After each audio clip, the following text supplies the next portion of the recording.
Why would you want to be applying a regressive tax to the things that are most important to keeping our society healthy?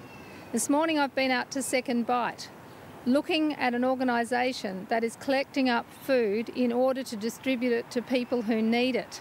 These are people who are struggling to put food on the table right now, fresh fruit and vegetables.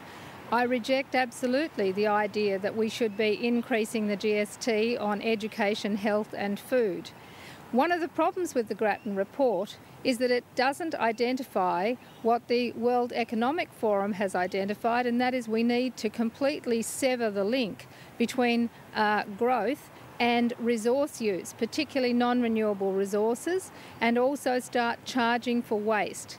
That is why the Greens say that what we need to be doing is imposing the super profits tax. The move we've made with the clean energy package to reduce the income tax that people pay whilst at the same time charging for pollution is exactly the way we need to be moving.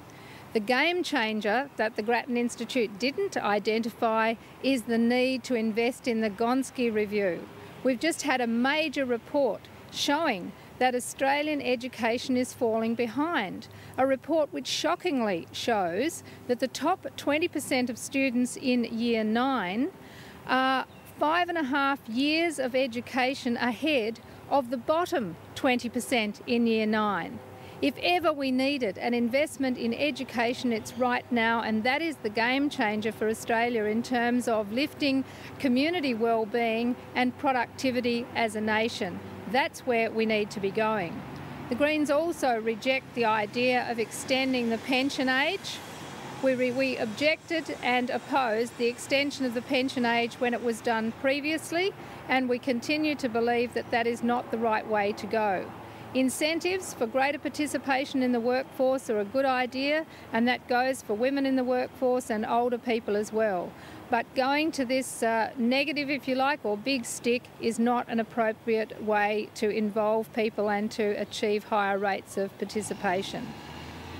So I don't know if you want to ask me about Grattan, because I wanted to also just go on to a couple of other things. Okay. Tony Abbott is reported today saying that he is personally offended by clear felling in native forests. Well, Tony, where have you been throughout your entire political career?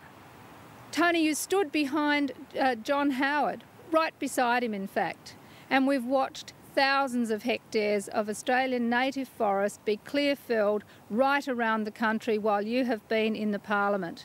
And it's going on in Tasmania today. It's going on in Victoria today. It's not enough to say you don't like it.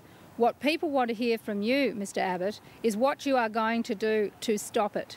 In Tasmania right now, you could be standing up supporting the intergovernmental agreement protection of 572,000 hectares of native forests in Tasmania. There's my challenge, Mr Abbott. Go down, tell Will Hodgman that he's totally got it wrong, that native forest logging has to stop, and that we need to be processing plantations that are already in the ground, but stop trying to pretend you're a great conservationist. Tony Abbott, where are you on the Great Barrier Reef and the massive port expansion for Queensland? Where are you on all that spoil being dumped out of Gladstone Harbour into the reef? Where are you in looking at a comprehensive network of marine parks around the country, for example? Nowhere to be seen, but instead standing up at rallies opposing such great moves in terms of conservation. It's time that Tony Abbott actually wrote it down. It seems that unless he writes it down, you can't actually believe it as a statement of intent. So let's have it, Mr Abbott. Let's have a written statement saying that you now oppose the logging of native forests in Australia and that you will end any clear felling that is still going on in any native forest around Australia.